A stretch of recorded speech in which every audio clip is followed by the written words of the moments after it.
სამხატვრო აკადემიის რადიო მელომაზე ყოველ შაბათ 3 საათზე დიმიტრი თუმანიშვილი გაგვიზიარებს თავის კრიტიკულ მოსაზრებებს მე-20 საუკუნის ქართული ხელოვნების შესახებ.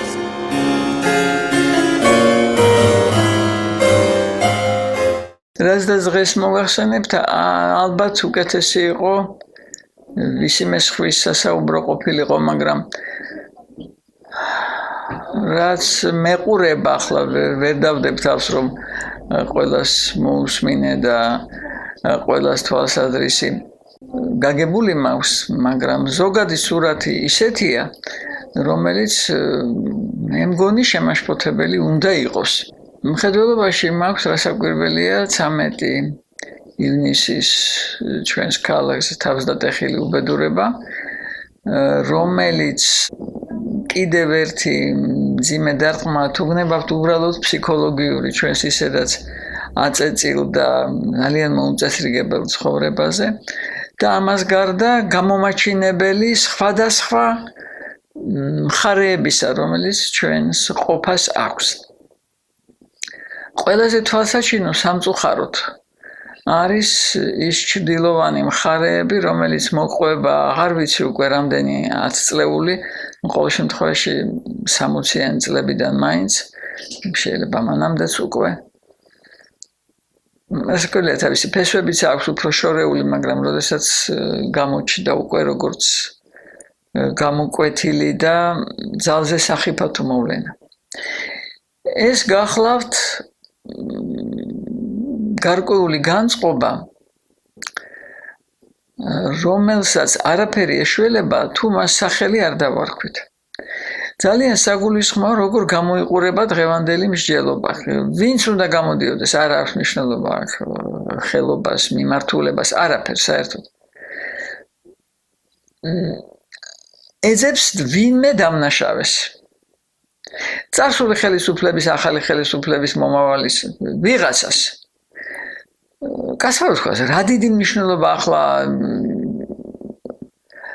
შეიძლება მიენიჭოს ვიღაცის მოძებნას, ვინც რაღაცაზე შეცდომით თუ ანგარებით თუ კიდევ რაღაცის გამო მოაწერა ხელი. ან მოუმზადებლობით, დაუდევრობით, მიუხვედრელობით, ან კიდევ რაღაცით ვერ გასცა რაღაცა განღარგულება. არ აქვს მნიშვნელობა როდის 1910 წელს თუ ამ მაისში. სულ ერთია. ვიპოვეთ კარგი. წავაგლიჯეთ თავი, მერე რა მოხდება ამით? და სინამდვილეში მოხდება შემდეგი. ყველა დაკმაყოფილდება, ეს არის ჩვეულებრივი ესეთი ბრისხანების გადატანა ვიღაცაზე და მერე მუდოსავით დაგდება, რომ საქმე ხო გავაკეთეთ, ხო ვიპოვეთ ის ბოროტი დამნაშავე, ის მოვიშორეთ და ყველაფერი გზია.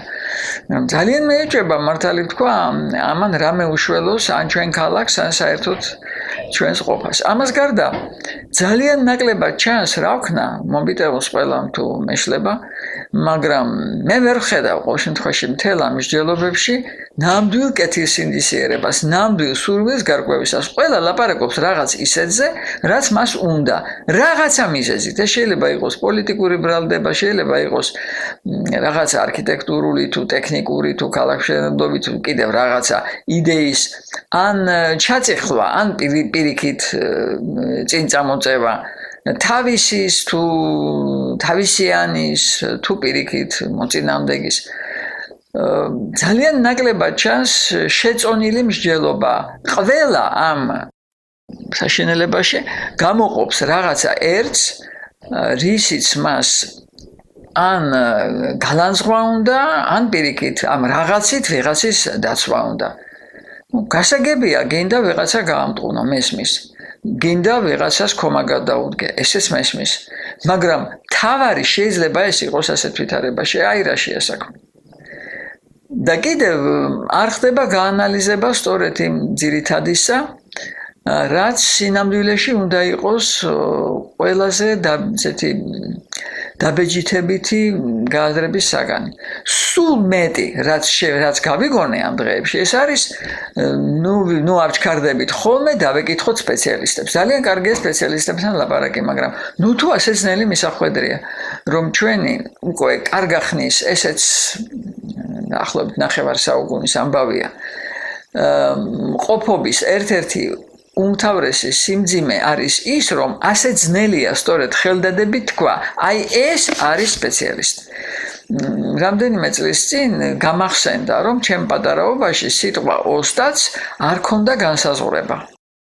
ეს იყო ძალიან ადრე, სადღაც 60 წლამდე. იყო ოსტატი უკეთესი და იყო ოსტატი უარესი, ნაკლები, მაგრამ ცუდი ოსტატი, ასეთი შესიტყვება, ბუნებაში არ არსებულა. მერე გაჩნდა. ეს ხომ ნიშნავს იმას, რომ ეს ადამიანები სინამდვილეში ოსტატები არ არიან, ჩვენ მათ მასე რატომღაც ვეძახით, მაგრამ ეს არის არასწორი სიტყვა თმარება. ისევე როგორც ჩემ პატარაობაში არ არსებობდა, ნუ კიდევ ძალიან პატარა რომ ვარ და ნამდვილად უკვე 60 წელია მას აქეთ გასული, არ არსებობდა შესიტყვება ცუდი პროფესორი. პროფესორი შეიძლება და ყოფილიყო უკეთესი, ან უარესი, ცუდი პროფესორი რანაირად შეიძლება იყოს. უფრო ზუსტად რომ ვთქვათ, ასეთები უკვე იყო, მაგრამ მათ ჰქონდათ განსაზღვრება წითელი პროფესორები და ადამიანი მათ არაფრის სათვალავში არ აგდებდა. ნუ ყოველ შემთხვევაში ის ადამიანები, ვისაც მე ვიცნობდი, ხო არ ვიცი, რაიკომში რა ხდებოდა, კიდევ ერთხელ მინდა დავადასტურო, რომ უბრალოდ არ ვიცი. მე ვიცი, დასლაპარაკობდნენ წიგნის წამკითხველს და მოფიქრა ქართველებში.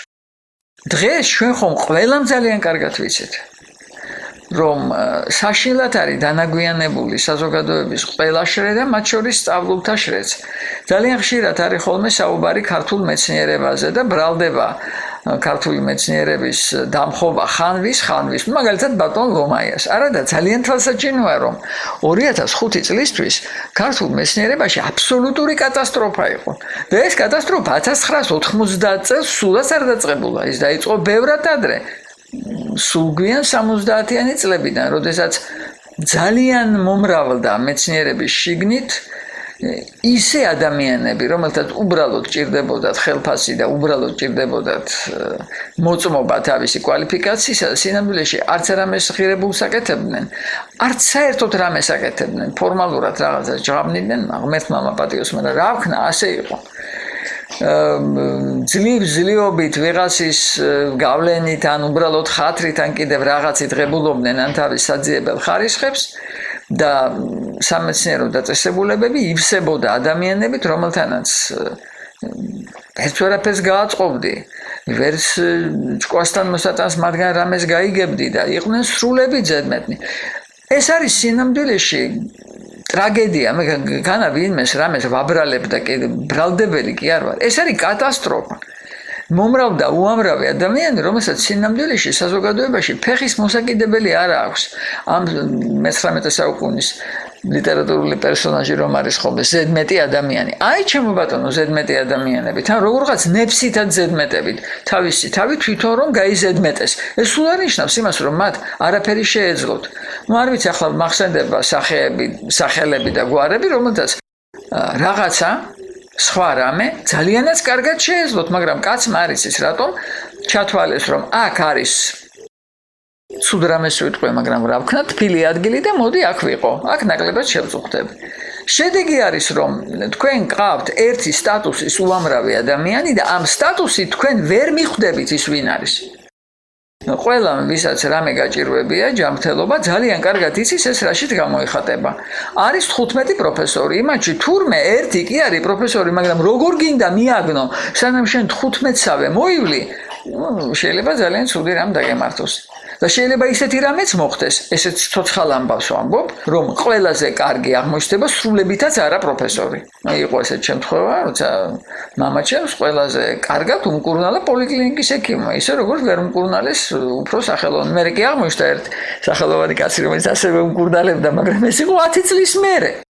იმის თქმა მინდა, რომ განსხვავებით თუნდაც 50-იანი წლებისგან, ვთქვათ, ჩვენ ახლა მოვიყვანთ სპეციალისტს, ეს არის ტყუილი ფრაზა, იმიტომ რომ თქვენ ჯერ უნდა მიაგნოთ მას და არა უბრალოდ ცოდნას. კიდევ მეტი უბედურება ისაა, რომ შეიძლება ცოდნა გქონდეს, მაგრამ ვერ ენდობი, იმიტომ რომ ის ხელმძღვანელობს არა თავისი პროფესიული რაღაცა კრიტერიუმებით, არამედ ღმერთმა იცის რით. და ეს ღმერთმა იცის რა, უფრო ხშირად არც თუ მაინცსა და მაინც ლამაზად გამოიყურება, რომ ჩაეძიები. ყველას გვახსოვს საღდრისის ამბები და როგორ გამოჩნდნენ სავსებით სერიოზული პროფესიული თვალსაზრისით სერიოზული ადამიანები საზოგადოებრივი კუთხით ისე რომ რა გითხრათ ახლა მე მგონი ამას სამარცხვინო ქვია რაც ჩვენ დაგვემართა მაგრამ ეს ძალიან კარგი ასახვაა იმისა რაც რეალურად ხდება თქვენ დაუძახებთ 50 გეოლოგს რამდენი იქნება მათში მცოდნე და რამდენი იქნება სინდისიერი ღმერთმა ქნას რომ 20 მაგრამ დანარჩენ 30-ს რას აპირებთ რომ უყოთ რა უყოთ ადამიანებს რომელნიც მრავლად არიან რომელიც მოაწერენ ხელს რასაც გნებავთ ყველაფერს და ეს არ არის ჩემი მოლანდება მე მინახავს ესეთი დასკვნები რომელსაც ისეთი ტყუილები ეწერა რომ მეტი აღარ შეიძლება ხო ზოგს მივხვდით მაშინ და ზოგს ვერ მივხვდით ისეთი რაღაცეები მივხვდით იმისა რომ ღმერთმა ისეთი წყალობა მოიღო ჩემს რომ ჩემს სტუდენტებს რომ მეუბნები ეცინება და თვითონაც მეცინება საკუთარ თავზე მაგრამ ასე იყო მატყუარა ვნახე პირველად 52 წლის ასაკში არ მენახა არასდროს ადამიანი რომელიც აი ასე ანგარებით რაღაცას ტყუის ახლა მე არ ვამბობ სტუდენტს რომელმაც თქვა რომ ავად გახდა და სინამდვილეში ეძინა ამას არ გულისხმობ აი ტყუილი რასაც ქვია სიცრუე არ მენახა არასდროს იმ ჩერგარიშემო ისეთი ადამიანები არ ყოფილან ბიჭები ჩემს სახლში მე მივიდიოდი ჩემს სამსახურში და იქ ასეთი არ იყო მაგრამ როდესაც მე ჩავაკვირდი ეს რა ხდება როცა შეიძლება იდოს 15 გვერდიანი დასკვნა მაგალითად გეოლოგიური როგორია მშენებლობის ნებართვა უნდა გაიცას და არც ერთი სიტყვა სიმართლე არ არის იქ და საერთოდ არის დაწერილი ადგილის უნახავად ეს როგორ და გონიათ ეს ერთია ასეთი როცა ერთს ამბობენ ადამიანები და იმის საწინააღმდეგოს წერენ და სახელმწიფოს აბარებენ აბსოლუტურად ტყუილ რაღაცას რასაც არავით არის კავშირი ნამდვილთან არ აქვს და ეს არ არის 1 2 და 3 ეს არის ბევრი ასე რომ როდესაც ვიწყებთ პათეტიკურად ლაპარაკს იქ ვიღაცის გაუთვალისწინებლობაზე რაც რა თქმა უნდა არის ვინა თქვა რასაკვირველია ძალიან ხშირად არ ეკითხებიან ადამიანებს სულ ასე რაც მე თავი მახსოვს და რაღაცას აკეთებენ სრულებით გაუგებარს მაგრამ მეორე ამბავია რომ თავისთავად ვიღაცას დავეკითხოთ ჩვენს ვითარებაში აღარ არის წამალი ჩვენ მანამდე მოგვიწევს საზოგადოებას ძალიან სერიოზული განშრევა, კარგად გარკვევა, ეს ძალიან ტკივნეულია, ძალიან შემაწუხებელია, მაგრამ რა ვქნათ, არ შეიძლება სხვანაირად. არ შეიძლება. მე ვერ გეტყვით ახლა რა მექანიზმით უნდა ვთქვათ, რომ ეს პროფესორი არის პროფესორი და ის პროფესორი კი არის, მაგრამ მოდი იმას სკუ არ ვკითხოთ, არ ვიცი ეს როგორ უნდა გაკეთდეს. მაგრამ ისე ვამბობ, იყო დრო, ვთქვათ, უკვე როცა დაირღვა ყველაფერი, მაგრამ იმავე 60-იან და 70-იან წლებში ყველაფერი იცოდა ჯერ კიდევ აი 80-იან წლებიდან უკვე აღარ ვიცით იმდენად აირია და ისე როგორც დღეს იტყვიან აიჭრა ყველაფერი ასე რომ თავისთავად პანაცეა დაუძახოთ 55 ექსპერტს არ არის აკევამო ჩვენ ჯერ უნდა გადავარჩიოთ ამ 55-დან ის 5 რომელიც გულსფელი მაინც იქნება და როცა შეცდება და ვინ არის დაზღვეული შეცდომისაგან მე ესეთი ადამიანი არ გამიგია და არ მინახავს მაგრამ ეს შეცდომა გულწრფელი იქნება და ეს არ იქნება სიცრუე. ახლა ამას წინათ იყო არ ვიტყვი რომელი, იმიტომ რომ მე დაიწყება ტყუილი ლაპარაკი, რაღაცა პროექტი ვნახეთ.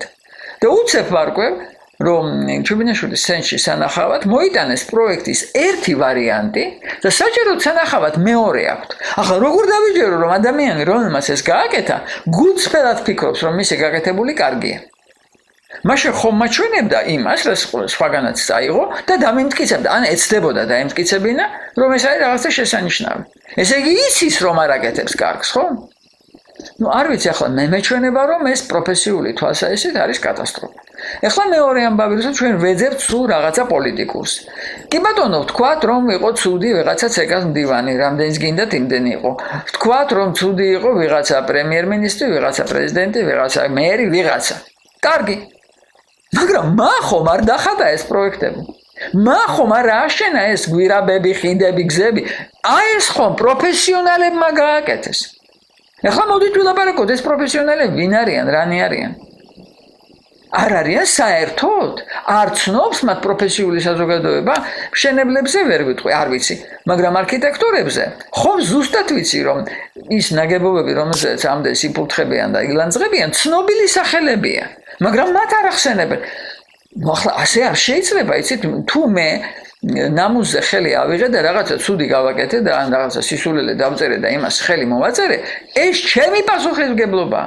რომ ეს ვიღაცამ დამაძალა, ვთქვათ, ესეთი რას ნიშნავს დამაძალა რა დღეს ბატონო სტალინი და ბერი არ არის ხო ბევრი ეს დაძალება რა შეიძლება იყოს რომ მეორე დაკვეთას ვერ მივიღებ ან ამას დავკარგავ ხო თუ მე ისეთი თავმოყარე და პრინციპული ვარ, მაშინ დავკარგავ ამ დაკვეთას. და მე მეჩვენება რომ ესეც არის პროფესიონალიზმის ნაწილი. რაღაცა არ გააკეთო თუ შენ მიგაჩნია რომ ეს არის დაუშვებელი. და თუ შენ ეს დაუშვი, არ ვიცი, მე მეჩვენება რომ უკვე ყოველთვის თანაპასუხისმგებელი მაინც ხარ, ხო?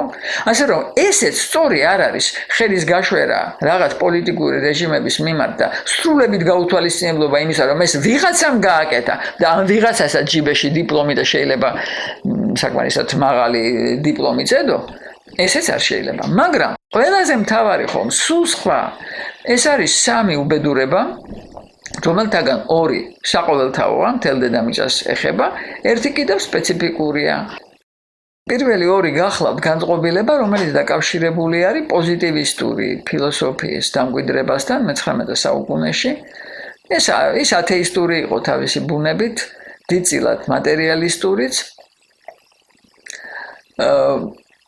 აღმერთებდა მეცნიერულ ცოდნას და მას უპირატეს ადგილს აძლევდა ადამიანის სულიერ ცხოვრებაში.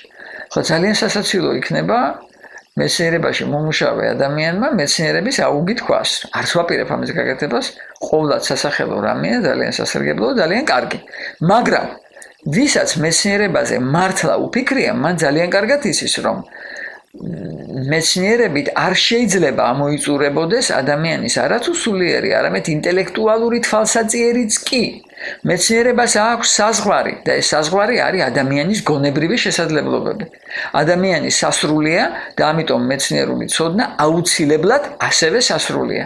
ჩვენ ყველამ ძალიან კარგად ვიცით რომ ის ცვალებადია, იმიტომ რომ შემოდის რაღაცა მოვლენები ადამიანების თვალსაჩინში და ისინი ცვლის ჩვენ ცოდნას. ამას გარდა რაღაცა მხარი გამოუჩნდება მოვლენას აქამდე რომ არ ჩანდა და ისევ სხვანაირად წარმოგვიდგება თითქოს დასრულებით გამორკვეული და სრულებით უკვე კაფიოთ შეცნობილი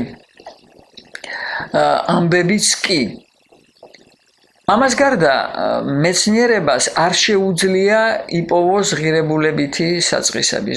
მეცნიერებას არ შეუძლია დაამკვიდროს რაიმე ზნეობითი საზომები. მას არ შეუძლია მართოს ადამიანის სულიერი სამყარო. მე-19 საუკუნის წმენა რომ ქიმია ფიზიკის გაგებით ადამიანი ხდება უკეთესი, დღეს უბრალოდ სასაცილოა. მას შემდეგ რაც პროფესორებმა და აკადემიკოსებმა აკეთეს ატომური ყუმბარები და მომშხამავი აირები და ღუმელები სადაც ადამიანებს წვავდნენ და რა ვიცი კიდევ რა არ გააკეთეს და ეს ხომ ყველაფერი მეცნიერებმა გააკეთეს ეს თავისით კერგაჩენილა არც ნაცისტურ გერმანიაში და არც საბჭოთა კავშირში სხვათა შორის ვერავით არის არ ვიცი დურგალი ვერ მოიგონებდა გერმანელები ხომ რაღაცა ესეთ ოთახებში ხუთავდნენ ამ აირით საბჭოთა უშიშროება თურმე მანქანებში სხამდა და იქ ამონაბოლქვი აირით აღჭობდნენ ასე ზედმეტ ადამიანებს. მაგრამ ეს ხომ ძღოლის მოფიქრებული არ არის. ეს ხომ სულ ცოტა უმცროსი მეცნიერ თანამშრომელია ვიღაცა, ხო? მე უკვე აღარ ამბობ რომ მეცნიერება აკეთებს ამ კოშმარულ იარაღებს, მარტო ბიოლოგიური იარაღი რა დაღირს, როცა ადამიანებს და ეს ხომ ნამდვილად ძალიან მაღალკვალიფიციური მეცნიერები არიან, გამოყავთ რაღაცა საზარელი ბაცილები და ვირუსები, რომელსაც თვითონ ვეღარ ერევიან მერე და თუ მერთმან უკნას გაიპარა, იმისთან რამე ხდება რომ აღარ ვიცი. ასე რომ მოდით თავანებოთ თავი მეცნიერების გაღვთაებრიებას ეს უბრალოდ სასაცილოა. მას აქვს თავისი საზღვარი და იმ საზღვრით იქით ის უნდა იმართებოდეს სხვა რაღაცეებით, რომელსაც ის თავის თავში ვერ მოიპოვებს. მაგრამ ეს განწყობილება დარჩა. და მას ერთ-ერთ თამდევად ჰქონდა ასეთი წარმოდგენა, რომ მეცნიერებას დაუფლებული ადამიანი შეძლებს ბუნების თავის ნებაზე მართვას. ეს მე-19 საუკუნიდან წამოვიდა ნამდვილად და მისი მაქსიმალური გამოვლინება იყო ამხანაგ სტალინის ცნობილი ლოზუნგი, რომ ადამიანი ვერ დაელოდება ბუნების წყალობას და მან თვითონ უნდა წაართვას თუ გამოართვას მას ის, რაც მას სჭირდება. ძალიან კარგად არის ცნობილი რა ხდება, როდესაც ადამიანი იწყებს თავისი ნებით ბუნების კემსვას და ჭრას და კერვას. დამშრალი არ არის გზა, ზღვა გაუთხიურებული დამეწყრილი ფერდობები, მოშხამული მდინარეები. აი ეს არის ადამიანის ამგვარი მოღვაწეობის შედეგი. რასაკვირველია, ადამიანი როგორც კი იწყებს ადამიანურად ცხოვრებას, ის რაღაცას ცვლის. გაჩეხავს წყალს იმისთვის, რომ გაჩნდეს ყანა, გასაგებია. მაგრამ აშკარად ძალიან ძნელი დასაჭერია ეს საზღვარი, მაგრამ აშკარად არსებობს რაღაცა ზღვარი ისეთი, რომლის იქით ეს ჩარევა ხდება კატასტროფული. ახლა მე არ ვიცი, რამდენად არსებობს მართლა გლობალური დათბობა, რამდენად არის ის ანთროპოგენული, არ ვიცი, მაგრამ რაღაც ზომაზე ხომ ნამდვილად არის. და ამით ყველაფერს დავიდავანებოთ ამაზე, ნუ ვილაპარაკებთ, მე მეჩვენება, რომ იქ ძალიან ბევრია რაღაცა უცნაური პროპაგანდისტული ელემენტიც, მაგრამ შვეიცარიაში რომ ტყეები ხელმეორედ მოაშენეს, ეს ხომ ფაქტია. ევროპაში რომ აპირებდნენ, არ ვიცი თუ გააკეთეს. მგლების მოშენებას, იმიტომ რომ უკანასკნელი მგელი იქ როდესაც მე-20 საუკუნის დასაწყისში მოკლა, რომელიღაცა გერმანელმა ბარონმა. მდინარეების გაწმენდა რომ მოუხდათ და მილიარდები დაუჯდათ ინგლისში და გერმანიაში, იმიტომ რომ ვერაფერი ვეღარ ცხოვრობდა იმ მდინარეში. ნუ კი გაწმენდეს და ახლა კალმახებსაც კი აშენებენ, მაგრამ ხომ მოუხდათ ამის გაკეთება და რატომ, ჩემო ბატონო? არ ჯობდა არ დაგვებინძურებინა ასე ზომამდე, არ გაგვეოხრებინა ყველაფერი? და არის ერთი ცნობილი, ერთ-ერთი საუკეთესო გერმანელი პროზაიკოსი მე-19 საუკუნისა, გოთფრიდ კელერი, რომელიც აღფრთოვანებით აღწერს კაცს, ერთ-ერთი გმირია ეს მისი, დადებითი გმირი, რომელმაც გაჩეხა მთელი ტყე და დატოვა ტყიდან ერთი ხე, თან არაფრისთვის. უბრალოდ იმიტომ, რომ, ნუ რა ვიცი, აი უნდა გაეჩეხა. და მეტი შუქი უნდა და ქალაქის ირგვლივ. ამისთან და სისულელე და ეს განწყობილება არსად წასულა, ის ჩვენთან გვახლავს. არ გაუწიოთ ანგარიში არავითარ მოცემულობას. მე ასე მინდა, მე ადამიანი ვარ და მოდი, რასაც მოვისურვებ, იმას გავაკეთებ. ამის შედეგები არის ძალიან ბევრი. გაუთავებელი წყალმოვარდნები, რომელიც არასოდეს ყოფილა. სვანეთის ჩამოზვავებული სოფლები, სადაც ჩემი კოლეგები ყვებოდნენ, ეუბნებოდნენ ადამიანები, ნუდგამ სახლებს ასე, შეხედეთ კოშკებს, ისინი სხვანაირად დგას და თურმე როგორ? კუთხით შესაძლო ზვავისკენ. და თანაც ეს იმ ეპოქაში, როცა ყველგან ზემოთ ტყე იყო და ზვავები მაინდა-მაინც არ ჩამოდიოდა. და მიუხედავად ამისა, ფრთხილობდნენ ადამიანები და ძველ კოშკებს, სადაც ეს ზვავები მოადგა, გააპო კოშკის კუთხე. გაიყო ეს ზვავი და შემოუარა. სახლები პირდაპირ კედლებით შეაგებეს იმ მასას, თოვლის და ქვებისას. ახლა გამოდის, რომ რაღაცას ვაბრალებ მსხვერპლს, არაფერს ღმერთმა იცის, მაგრამ გონიერება ხომ და გამოვიჩინოთ, არა? ჩამოშოვებულ ფერდობებზე უშველებელ სახლებს რომ დგამთ, არ უნდა ვიფიქროთ, რომ ისინი შეიძლება ჩამოწურდეს? როდესაც სახლებს პირდაპირ შიგ კალაპოტებს შეიძლება ახლა მოხდა თბილისში, ხო? კიდევ და კიდევ ვუყურებ ამ სახლს და ვფიქრობ, ღმერთო ჩემო, ნუ კარგი ადამიანმა, რომელმაც ეს ნაკვეთი მოინდომა, ვერ მოისაზრა იქ რა შეიძლება იყოს. ერთი ადამიანი არ არსებობდა, რომელიც იტყოდა, ჩემო კარგო, არ შეიძლება, მოდი, აკი არა იქ. და ეხლა გავიგეთ ადამიანზე, რომ მას მისცეს ეს ნაკვეთი თავისით კი არა ირჩია. გაუჭირდა რაღაც სახლის გაყიდვა მოუხდა და მისცეს პირდაპირ მდინარის ფსკერზე. ბატონებო, ეს რას ნიშნავს? მინდაზეა? მე მომინდება და წვიმა მოვა, მომინდება და მზე გამოანათებს? ეს ხომ არასერიოზულია. ეხლა ამას ებმის მეორე ამბავი. ეს არის ძალიან უცნაური აზროვნება ტექნოკრატების. შეიძლება იყოს უჩქვიანესი, უსათნოესი, ძალიან ინტელექტუალურად განვითარებული, ძალიან საზრიანი, ძალიან კარგი პროფესიონალი და აზროვნებდეს ისე, თითქოს მისი კაშხლები, ჯებირები, რა ვიცი, გვირაბები, რაღაც გზები, ყველაფერი ეს ქაღალდზეა, ან რაღაც აბსტრაქტულ მათემატიკურ სივრცეში. ეს ნამდვილად ასეა, ძალიან მაღალი დონის ინჟინერები ძალიან ხშირად წყვეტენ მათემატიკურ ამოცანას. თუ არის დაუშვათ ამ სისქის კლდე, რომელშიც არის ასეთი წინაღობის მასალა, რა უნდა გავაკეთო, რომ გავხრიტო და კი არ კითხულობს, რომ გახრეს, მერე რა მოხდება. და საერთოდ არ კითხულობს არაფერს. მგადა ეს აღფრთოვანება ყველაზე მაღალი რაღაცა, ყველაზე გრძელი, ყველაზე მოკლე. ამაში ეს საქმე ის ყველაზე რაღაცა მიმართულებით არის თუ არა და როგორ გამოგვადგება რა შედეგებს მოიტანს, არ უნდა ვიფიქროთ? ცნობილი ტრანსკავკასიური რკინიგზის ამბები რომ იყო 80-იან წლებში, იქ იყო ესეთი ამბავი, უნდა გადასულიყო ხიდი და ამ ხიდზე უნდა ეტარებინათ ნავთობპროდუქტები. და ეუბნებოდნენ რომ ამ მდინარეში სასმელი წყალი მოედინება. რას ფიქრობთ? ერთი რომ გაეხრიტოს, იმაზეც არ არის ლაპარაკი თქვა გადმოვარდეთ. გაეხრიტა რომელიღაცა ერთი. მერე რა ვქნა? და ინჟინერები რომლებიც ამას აკეთებდნენ, ისინი ხომ თბილისში ცხოვრობდნენ, მათი ოჯახები თბილისელები არ უნდა ჰქონოდათ შიში რომ ამას რას ვაკეთებ. სულ შემთხვევით გადარჩით ჩვენი ტრანსკავკასიური რკინიგზა, სწორედ რა იქნებოდა დღეს, რომ აღარ იქნებოდა ნახევარი დღეები კავკასიონზე, რომ გვირაბი ანაშენდებოდა ან არა, მაგრამ რომ გაოხდებოდა იქ ყველაფერი და რუსული ტანკების კიდე ერთი გზა რო გაჩნდებოდა, ეს კიდე სხვა ამბავია, კიდე ერთი დამატებითი არის. ყველაფერი ეს იმიტომ კი არ იყო, რომ ეს ადამიანები თავის საქმეში ცუდი პროფესიონალები არიან, არა? ძალიან კარგი პროფესიონალები იყვნენ, მაგრამ ისინი ვერ აზროვნებენ რეალური ბუნების კატეგორიებით. ეს არის რაღაცა, რაღაცა გამოყენებითი მათემატიკა, რომელიც თავისთავად არის, თვითკმარია და სრულებით არ ეფიქრება მას შედეგები, რომელსაც ეს ყველაფერი გამოიღებს შემდგომ რეალურ სივრცეში და რეალურ ცხოვრებაში.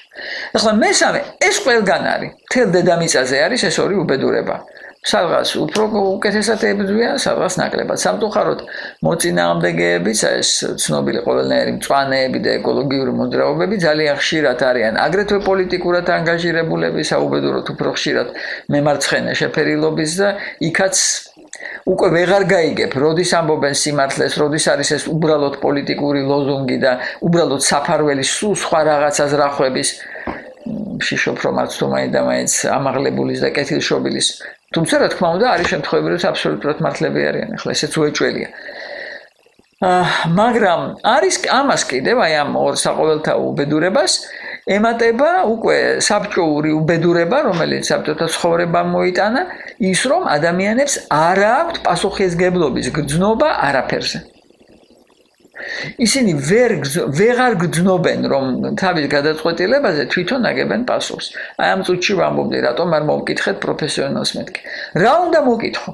მას არ ესმის, რომ ის აგებს პასუხს, ალალად არ ესმის. შეიძლება სიტყვა პასუხისგებლობას კიდევაც ამბობს, მაგრამ რაღაც მეეჭვება, რომ თავის თავთან მიმართებით, უფრო ვიღაცასთან, მავანთან. როგორც კი ეს ადამიანს თვითონ ეხება, ძალიან იშვიათად გამიგია, რომ ვინმე იტყოდეს, მე ამაზე ვაგებ პასუხს.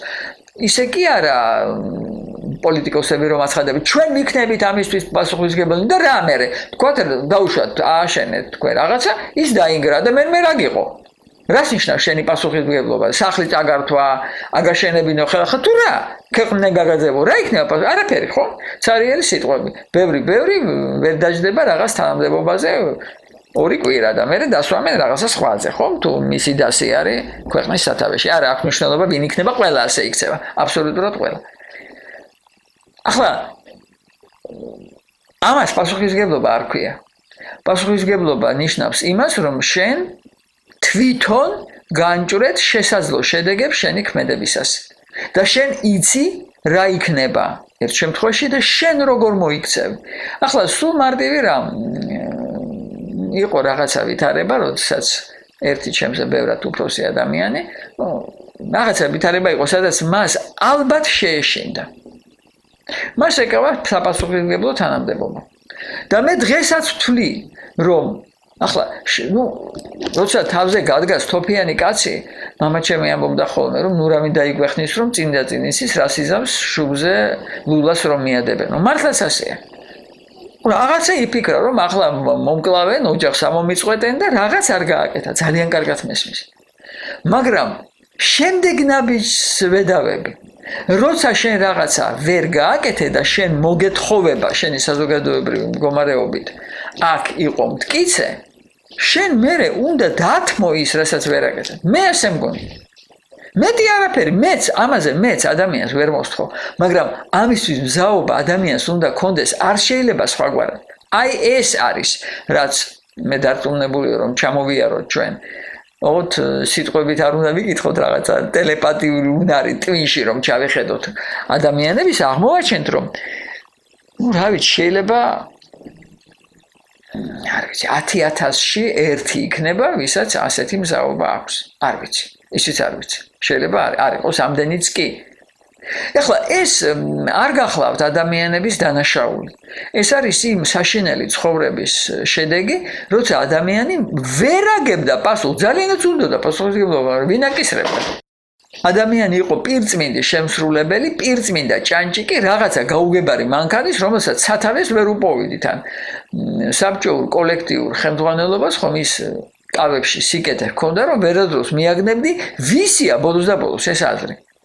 დაწერა სიტყვაზე ამხანაგმა ჟდანოვმა 48 წელს სამარცხვინო წერილი, სადაც იმისთან რამეებს წერს მაშინდელ რუსის პოეტებზე და მწერლებზე, რომ ნესტორი გითხრა, საერთოდ ვერ ხვდები ეს აზრების თავში როგორ მოუვიდა, საიდან შეიძლებოდა ასეთი ყოვლად უკუღმართი განსაზღვრებები, დაუშვათ ანა ახმატოვაზე, იმის დაწერა, ის არის უხამსი პოეტი, აი რას გინდა ყველაფერი, მაგრამ ეს რა შუაშია?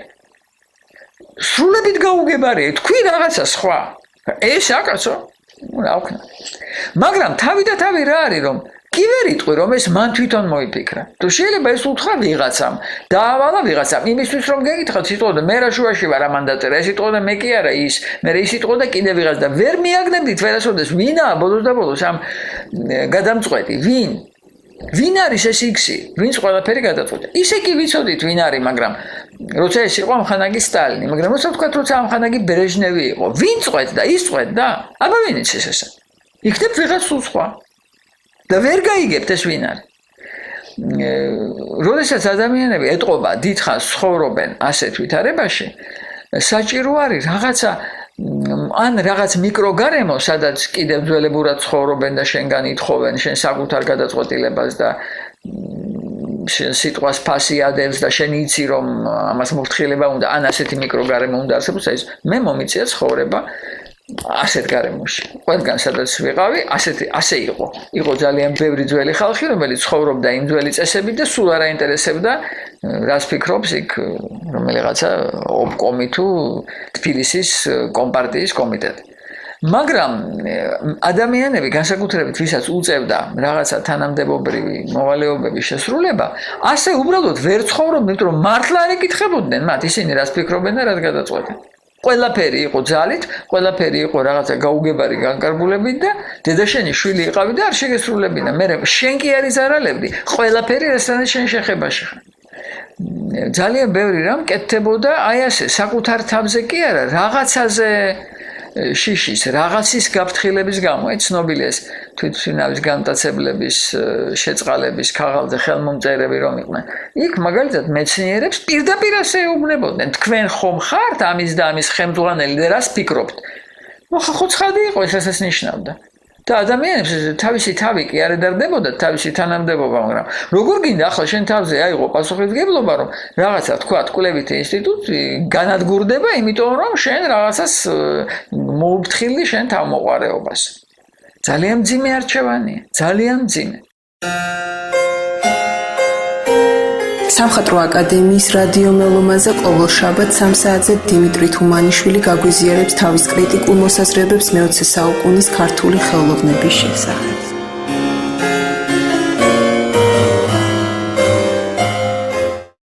აი ამ ყველაფერმა მოიტანა ის, რომ გადაეჩვენენ ადამიანები იმის გაფიქრებას, რომ ნებისმიერი სიტყვა, მართლა ნებისმიერი, შეიძლება სულ უწყინარი, არ ვიცი, გამოტოვებული გამარჯობა, ან ზედმეტი ბოდიში. ან პირიქით გამოტოვებული მადლობა, სულებით მარტივი რაღაც. შეიძლება იყოს შემდეგ კატასტროფული შედეგების მომტანი. ეს მართლა ასეა. ვისაც მოვლენების რიგებისთვის გაუდევნებია თვალი, ამას ძალიან რეალურად მიხვდებოდა. მით უმეტეს, როცა შენ გამოგავს რაღაცა უფრო შორს მავალი დასკვნები.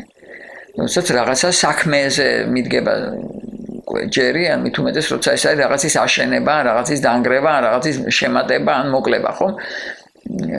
რომელსაც ძალიან ბევრი ფიქრი უნდა.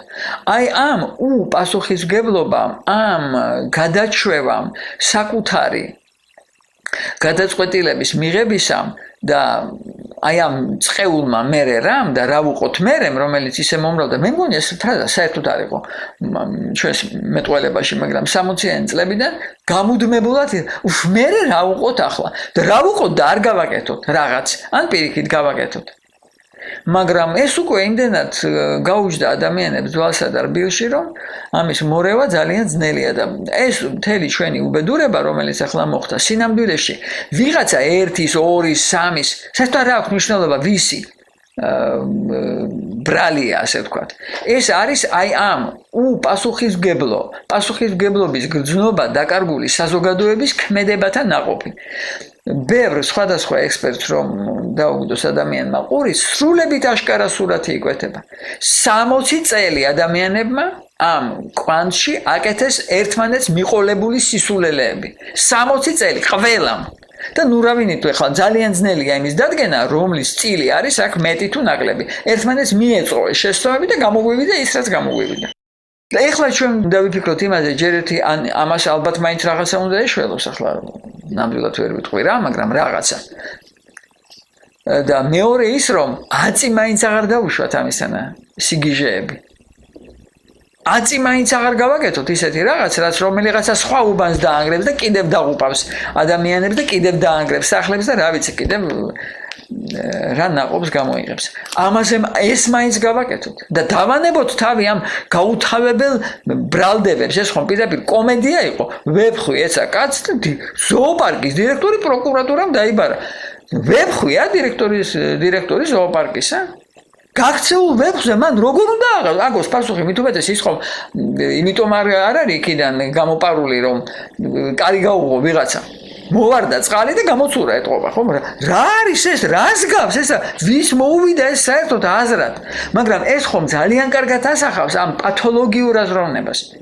სულ ისმის, სულ პათოლოგიური შურისძიების მოწოდებები და ადამიანებს არ ესმით, რომ დღეს რომ შენ გაიძახი ამას, ხვალ მოვა ვიღაცა სხვა და შენ გახდები ამ შურისძიების ობიექტი. ეს ოდესღაც ხომ უნდა გათავდეს, ასე ხوار შეიძლება ერთმანეთს კურსში ვდიოთ. მე იმას სულ არ გულისხმობ, რომ არ გავარკვიოთ, ვინ რა გააკეთა ცუდი და კარგი. რასაკვირველია უნდა გავარკვიოთ. სახელი დავარქვათ, კი ბატონო, მაგრამ ეს არ შეიძლება იყოს სიზიზღით, სიძულვილით, ერთმანეთის მოსპობის და განადგურების სურვილით. ასე ცხოვრება არ შეიძლება. ეს ქვეყანა კი არა, რაღაცა დაკონსერვებული სამოქალაქო ომია. რა უბედურება არის 25 წელი შეიძლება სამოქალაქო ომი გრძელდებოდეს? შეიძლება ადამიანებს ერთმანეთი ისე ზულდეთ, როგორც დღეს ჩვენში ზულდ? ეს რა ღვთისმშრომა არის, კაცო? ჩვენ ხალხი იმიტომ არსებობს ამდენი ხანი, რომ მან სიძულვილის დავიწყება იცოდა, მართლა იცოდა პატიება. ეს რა უბედურებაა, კაცო? მე-4 საუკუნე შეიძლება გულით სიძულვილი ატარო, ვისიც გინდა იყოს? მე ხო არ ვამბობ ვიღაცა შეიყვარე, მიგაშენ რომ ვიღაცა არის ძალიან ცუდი. კი ბატონო. მაგრამ რატომ უნდა გძულდეს გამაგებინა? რა ვიცი. საერთოდ მესმის, რატომ უნდა დაიხარჯოს ადამიანი ასე ზომამდე? როგორც ჩვენი საზოგადოების წევრების უმრავლესობა ირჯება და მე უკვირთ, რომ საზოგადოებაში არის ძალადობა და იწყება ქალებზეა ეს ძალადობა თუ ვიზე. ღმერთო დიდებულო, ღმერთო სირცხვილი არ არის? რა მნიშვნელობა აქვს ვის მიმართ ვინ ძალადობს? ეს ვინ არის? მნიშვნელობა აქვს ამას? მიწის ქვეშა გადასასვლელში წავიკითხე ასეთი ლოზუნგი არ ქალკლა და პირველად მე მგონი ცხოვრებაში გამიშთა სურვილი ჩამომეგლიჯა სხვისი დაწერილი. ჯესეთი ამის დამტერი უვიცია და ისიც კი არ იცის რომ კაცი არ გახლავთ მამაკაცი, თორემ ეს სიტყვა მამაკაცი არ იარსებებდა უბრალოდ. რომ ეს არის ზოგადი ადამიანის სინონიმია. ეს ასე არ კაცკლა არ ნიშნავს მამაკაცი არ კლაო. ასეთი სულელი არ იყო მოსე ჯუდისმდებელი. პატარა რაღაცა გონების მსგავსი ხომ და კონდეს თავში. კაი ბატონო, თქვათ მამაკაცია. ეს რა უბედურება, ესე იგი 1/9 კაცობრიობის თურმე სიცოცხლის მსაღლე და მეორე არა და ამას ქვია თურმე თანასწორობა. პატარა რაღაცა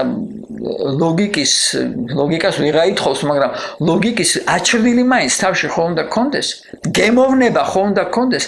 პატარა კაცმოყვარეობა ხომ და კონდეს, შეიძლება ამისთან რაღაცების ლაპარაკი? შეიძლება ამისთან და ბოდვა, რომელიც ჩვენ ყოველდღიურად გვესმის? რა უკვირთ? ყოველ დღე ნერგავენ სიძულვილს კიდევ ვიღაცის მიმართ. ხანვი, ვისაც არ დაეზარება, ყველა აკეთებს ერთად და იმავე. ასე არ შეიძლება. და მერე თურმე თვითონ რომ დაესხმის ვიღაცა თავს, არის საშინლად გაკვირვებული და შეშფოთებული. რასდაც ესე გენაცვალე ის მოიმკე, მაგრამ მე რომ არ მითესია და მეტრო თავს გამიპოვს ვიღაცა, მე რას მერჩოდ? ერთი სიტყვით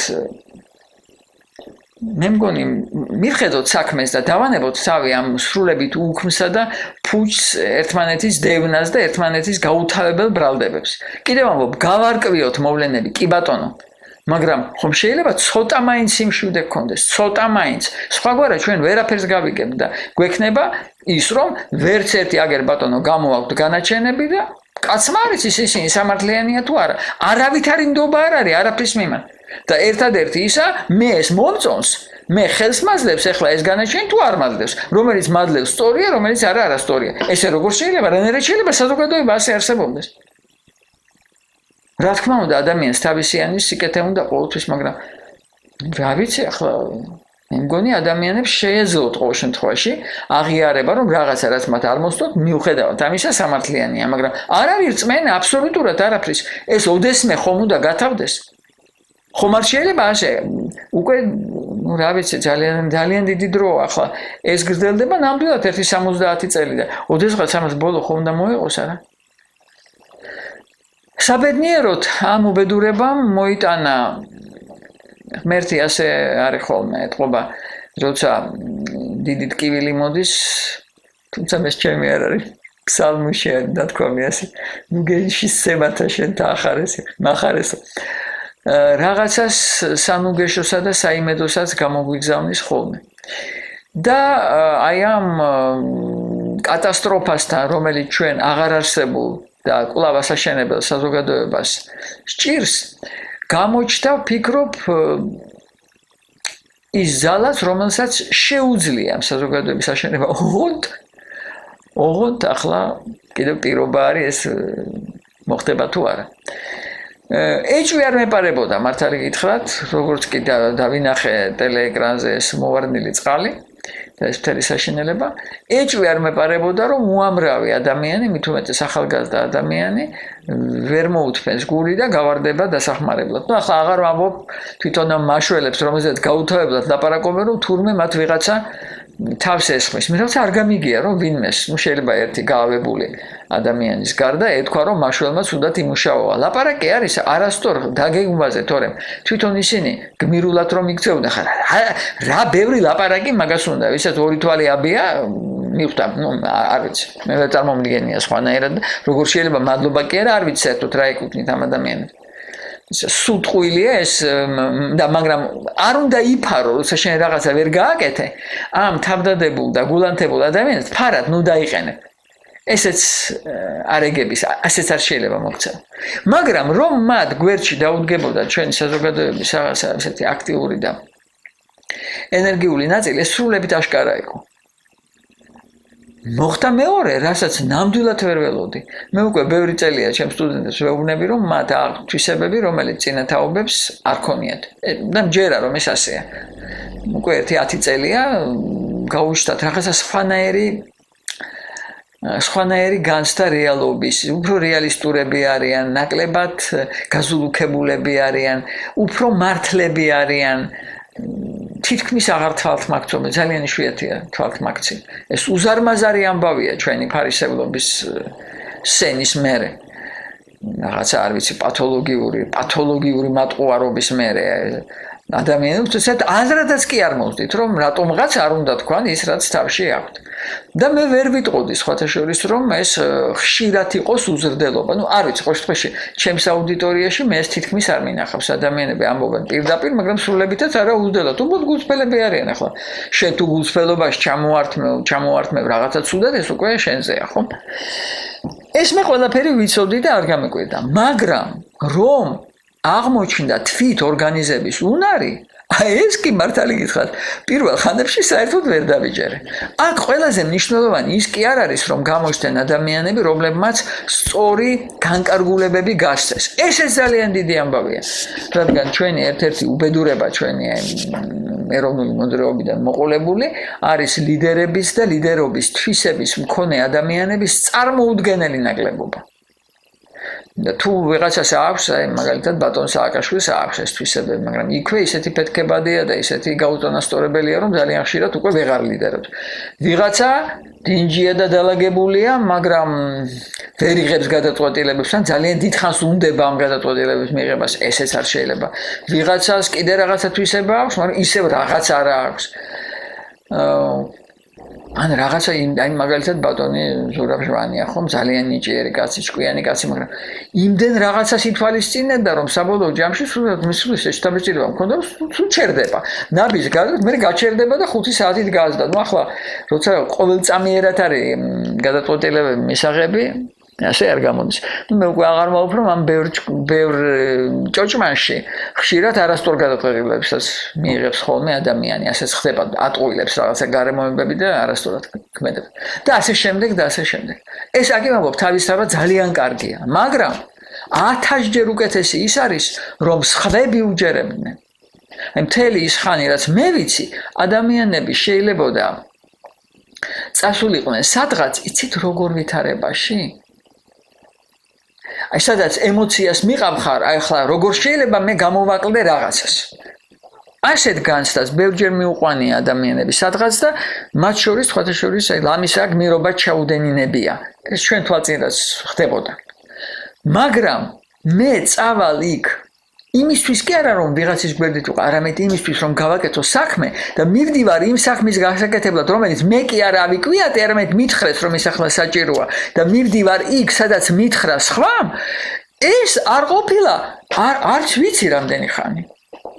ჩემი წარმოგიდგენთ, მე არ ვამბობ პატარა ჯგუფებზე, ახლა 5-10 კაცი ეს სხვა პატარა ჯგუფები იყო, მაგრამ აი ასე მასობრივ მე მგონი 1924 წლიდან ასეთი რამ არ მომხდარა. მე მგონი ეს არის პირველად აი ამ 90 წლის განმავლობაში. თუ ჩვენ შეგვრჩენია რაიმე საერთოდ საზოგადოებრივი აზროვნების მსგავსი, ჩვენ უნდა გავიგოთ, რომ ეს არის წარმოუდგენლად დიდი მონაპოვარი, სრულებით დაუმსახურებელი. ვინ რა გააკეთა იმისთვის, რომ ასეთი რამ გაჩენილიყო? არავინ. ეს არის ღვთისწყალობა. ეს არის როგორც ჩანს, თავისთავად ამ დამოუკიდებლობის ვითარების მოტანილი თუ აღარ ვიცი რაღაცის. ან შეიძლება იმ ძველი ისტორიული მეხსიერების, რომელიც ვერაფერმა ვერ ამოშანთა ჩვენი ბუნებიდან, არის ქართულ საზოგადოებრივ ცნობიერებაში რაღაც ასეთი ძალიან ღრმა შრეები, რომელიც გამოჩნდება ხოლმე ასე. მე მიმაჩნია, რომ ვარდების რევოლუცია იყო აი ასეთი მოვლენა, როცა წინ წამოვიდა გასაოცარი თვისება, იყო შეუპოვარი და არ იყო აგრესიული. არ გინდოდეს რაღაცა და არ ატარებდეს სიძულვეს. ეს ისეთი საოცრება. მე შედეგებზე არ ვლაპარაკობ, არც იმაზე, ვინ წავიდა, ვინ მოვიდა, ამას არ აქვს მნიშვნელობა. მე ვამბობ, როგორ მოიქცა ქართველი ერი. როცა რაღაცა მიიჩნია დაუშვებლად და როგორი იყო იქ რომ გაჩენილიყო ერთი მისხალი სიძულვილის ყველაფერი დაიღუპებოდა. იქ დაიხოცებოდა მე არ ვიცი რამდენი 1000 ადამიანი და ისეთი რამე მოხდებოდა რომ ვეღარ გამოუბრუნებოდნენ. აი ეს საოცრება იყო რომ იდგნენ ადამიანები რაღაცას ითხოვდნენ და იქ არ იყო არავითარი საერთოდ არავითარი წვეთი მე მინდა ასე და მე შენ ახლა თავს გაგიტეხავ. არც ერთი აი ამ ორი საწყისიდან, რომელიც ასე ხშირად ამოდრავებს სამწუხაროდ ადამიანებს ჩვენში, იმ დღეებში არ ყოფილა. იმიტომაც მოხდა ისე როგორც მოხდა და მე მგონია მაინც რომ ძალიან ცუდ რამეებს გადავჭით. როგორც უნდა ვაფასებდეთ შემდეგი წლების მოვლენებს, ასე თუ ისე თუ ვისაც როგორ უნდა, მაგრამ რომ იმ წუთში შეიძლება და ყველაფერი რომ ისე დარჩენილიყო როგორც მიდიოდა, ძალიან ცუდი შედეგი შეიძლება ქონოდა. მე დარწმუნებული ვარ, რომ თბილისის ქუჩებშიც იქნებოდა პლაკატი პუტინი ჩვენი პრეზიდენტია, როგორც ცხინვალშია. აი ამას ჩვენ გადავჭით, რატომღაც ადამიანები ამაზე არ ფიქრობენ. არ უნდა დაფიქრონ. ნამდვილად ასე მიყავდა მაშინ და თავკაც ჩვენი ქვეყნისას. ამ ახლად ჩენილ გარემოებას სჭირდება ყურადღება. სრულებით უიმედოდ ვამბობ. სულ არ მაქვს იმედი, რომ ვინმე ამას გააკეთებს. მაგრამ პოლიტიკოსებსაც არ გულისხმობ. აი მათ ვინც ჩემობს, რომ არიან საზოგადოებრივი ორგანიზაციები, ვინც ჩემულობს, რომ არიან რაღაცეები. იმათ მაინც, ან სხვანაირად რომ თქვა, იმათ მაინც ამ ხალხს შორის, ვისაც მართლა რაღაცაზე გულის შესტკივა, ძალიან დიდი ბოდიშს მოვიხდი, მაგრამ 99% რომ მარტო თავის თავზე ფიქრობს თავის დაწინაურებაზე თავის გამდიდრებაზე რა ვქნა მე მგონია ეს თვალსაჩინოდ ასეა მაგრამ ცხადია არიან სხვანაირების აი იმ სხვანაირებმა მათ მაინც რამდენიც არიან 5-50-ნი ამას არ აქვს მნიშვნელობა იმათ მაინც იფიქრონ მიმოავლონ თვალი ვინ არიან ეს ადამიანები აი ეს თაოსანი ვინ არის მათ ახლა სჭირდებათ დახმარება რა თვალსაზრისით საშუალება გაუჩინოთ აი ეს თავისი უნარი განავითარონ ისწავლონ ისეთი რაღაცეები რის გარეშეც ეს თვისება შეიძლება არ აღმოჩნდეს სიკეთის მონტანი ან ვერაფერი მოიტანოს ან გაუგუმართეს კიდევ უარესი ხომ რომ აი ამ გაჩენილმა თავკაცებმა შემოიკრიბონ აი ესეთი შემსრულებლები არა ცუდი აზრით არ ვიცი მე მეჩვენება რომ თქვა კარგი ორკესტრანტი ადამიანს რომელსაც შეუძლია ჩაერთოს დიდი მშვენიერი მელოდიის გამოყვანაში არაფრით ნაკლები არ არის სოლისტზე რომელიც მარტო უკრავს თუ ის ამასთან კარგად აკეთებს და პროფესიულად აკეთებს შემსრულებელი რომელსაც შეგნება აქვს რომელიც მონაკი არ არის არამედ რომელიც სრული შეგნებით აკეთებს იმას რასაც აკეთებს აი ასეთი ეს ადამიანების სანახავია მოსაძებნია საფიქრებელია ახლა რა გავაკეთოთ რომ ეს მუხტი კი არ განელდეს პირიქით მან მოზილიერება დაიწყოს 10 წლის შემდეგ ჩვენ უკვე ყავდეს დიდი ფართო შრე ადამიანების რომელთაც შეიძლება მართვა და გაცემული განკარგულების აღსრულება მიანდო აი რაზე უნდა იფიქრონ დღეს ადამიანებმა და არა 1000-ნაირ სისულელეებზე რომელზედაც ფიქრობენ ძალიან დიდი იმედია ეს ჩვენი ქვეყნისთვის რა თქმა უნდა ის ვერ გადაწონის დარც წუხარებას ყველაფერს აი რატომ უნდა გადაწონოს ეს ორი სხვადასხვა რამეა სხვადასხვა ადგილი უნდა ჰქონდეს ადამიანების გულში თუ მათ ცნობიერებაში მაგრამ არ დაინახო რომ შენ გაჩვენეს კიდევ ერთი გზა კიდევ ერთი ხიდი რომელზედაც შეიძლება გზაწვრილი თუ გნებავთ რომელზედაც შენ შეიძლება შენი ქვეყანა გადაატარო და სამშვიდობოს გაიყვანო მე ვფიქრობ არ შეიძლება ცხადია ყოველი ჩვენთაგანი უნდა ეცადოს სადაც რა შეუძლია რაღაცა ამ მიმართულებით გააკეთოს უბრალოდ ახლა ვთქვათ ჩემი მდგომარეობის ადამიანს უმაღლესი სკოლის მასწავლებლას მარტო ის შეუძლია ვინც მასთან მოდის იმას უთხრას რომ შენში ეს თვისება არის მიაქცია ყურადღება რომ მას უნდა მოვლა გაიაზრე რომ შენ ამის შემძლე ხარ და ეს არის მნიშვნელოვანი ისე კი არა როგორ ძალიან ბევრი ირჯება თქვენ უბიცები ხარ და არაფერი შეგიძლიათ რა სისულელეა გეგონება რომელიმე დროს დედამიწაზე აკლდა უბიცი და არაფრის გამკეთებელი სიახლეა ეთყობა პირდაპირ არ ვიცი მართლა როგორ ადვილად იმიწყებენ ადამიანები ყველაფერს საზოგადოებრივ როგორ ჩანს სულ არ აქვს მეხსიერება ან არ უნდათ რომ გქონდეთ ეს კი არ უნდა უთხრა ახალგაზრდა ადამიანს მაშინ კარგი უნდა აღმოაჩინო და ის რაც სასიკეთოა და სამომავლოა თორე ნეტა ნაკლი და ხინჯი რომელ ჩვენთაგანს არ აქვს ჩავიხედოთ ეს არკეში ისეთ სასარგებლო რაღაცებს აღმოაჩინეთ მეტი რა შეიძლება მაგრამ ყოველ შემთხვევაში დანამდვილებით შემიძლია თქვა ძალიან უკვე დიდი ხანია ვასწავლი 40 წელია ვასწავლი და ამ აწლეულების განმავლობაში აი ბოლო 20 წელი რომ სჭირდება ახალგაზრდას თანადგომა ყოველთვის სჭირდება ყველა დროს ყველა ვითარებაში მაგრამ ეს უკანასკნელი 20 წლეული განსაკუთრებით სჭირდება იმიტომ რომ ვეღარ აქვს ასეთი სიმყარე ოჯახიდან უმრავლესად ძალიან იშვიათად თუ აქვს ვერ აძლევს საზოგადოება სიმყარეს ვეღარაფერი აძლევს და ჩვენ მაინც მასწავლებლებმა ეს მაინც ხომ უნდა გავაკეთოთ არა რაღაცით ხომ უნდა დავეხმაროთ გზის გაგნებაში აბამაში რისთვის ვართ უბრალოდ რომ რაღაცა ცნობები თავში ჩაუდოთ ეს ცნობები წიგნებში წერია ჩვენ ვფიქრობ გარდა ამისა კიდევ გვევალება რაღაცა რა ვიცი გამართულად და სწორად სიარული ვასწავლოთ ვითარებაში როცა ყველაფერი უბიძგებს სრულებით არასწორი ქმედებებისკენ ხო მაგრამ აქ ვამბობ აქ უკვე მარტო აუდიტორიაში საუბარი აღარ ყოფნის აქ რაღაცა სხვა საჭირო და შემიძლია მხოლოდ ვინატრო რომ მოიძებნება ვიღაცეები და მოიძებნება რაღაცეები ვინც ალღოს აუღებს ამ არაჩვეულებრივ მოვლენას და იფიქრებს იმაზე როგორ აცოცხლოს ეს არაჩვეულებრივი მუხტი რომელმაც შეიძლება მოიტანოს უფრო სწრაფი გამთელება ჩვენი საზოგადოებრივი სხეულისა, ვიდრე მე პირადად მეგონა, მე მაინც ფიქრობდი, რომ ამას შეიძლება აწლეულები დასჭირდეს. აი თუ ჩვენ სწორად წარმართეთ ეს ენერგია და ამ უნარს გზა მივეცით, კი არ ჩავკალით და ჩავქოლეთ და რა საინტერესოა, რომ ამით სურვილის გამოჩნდა ძალიან მალე და კიდე კარგია ვერ იხეირა, მაგრამ ხომ იყო თავისთავად ეს საკვირველებაა პირდაპირ.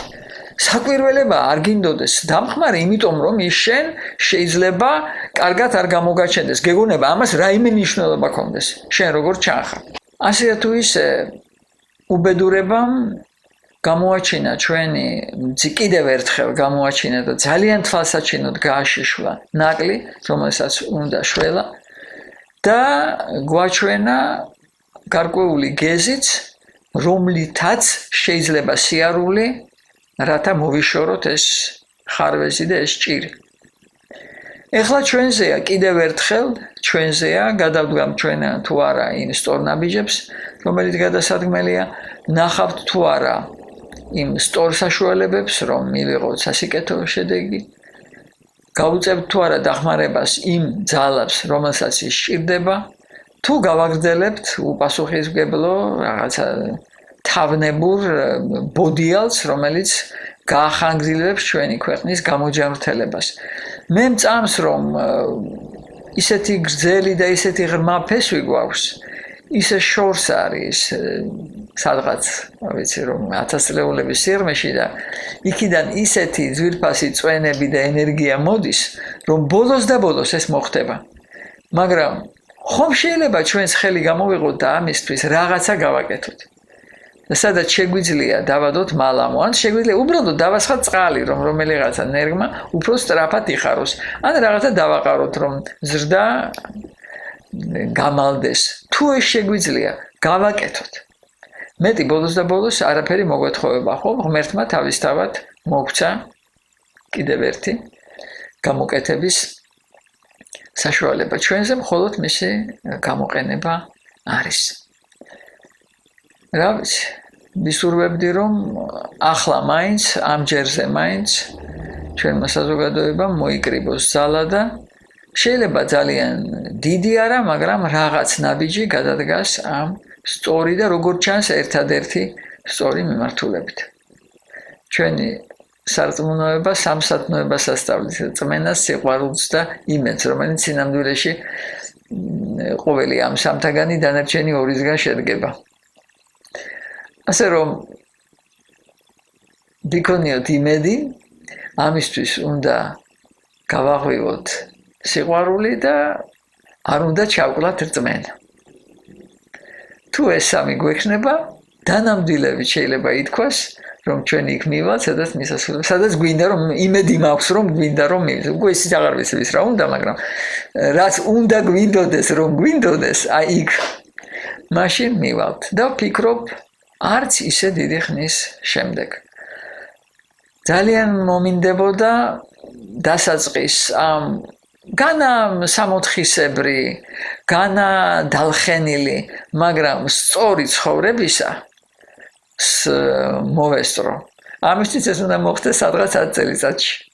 ასე რომ საკუთარ თავს ვუსურვებ, რომ ეს ასე იყოს და ყველამ ერთად მართლა ყველამ ერთად ეს არ არის ნაძრახი სიტყვა, იმიტომ რომ ცალ-ცალად ნამდვილად ვერაფერს გავაკეთებთ. ეს მე მგონი ამაში მაინც უკვე ყველანი უნდა დარწმუნებულიყავით ამ ხნის განმავლობაში. დაუბრუნდებით იმ ქვეყანაში, რომელსაც არ შეგწხვება, რომ საქართველო დაუძახო. და აღარ მოგინდება თქვა გალაქტიონთან ერთად ეს არ არის საქართველო.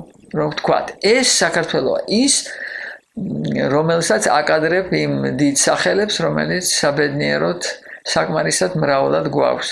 რა ვიცი მე გნებავთ ფარნავაზით დავიწყოთ, გნებავთ წმინდა გრიგოლ ხასწელი. საიდან გნებავთ? ძალიან ბევრია ასეთი ათვლის წერტილი.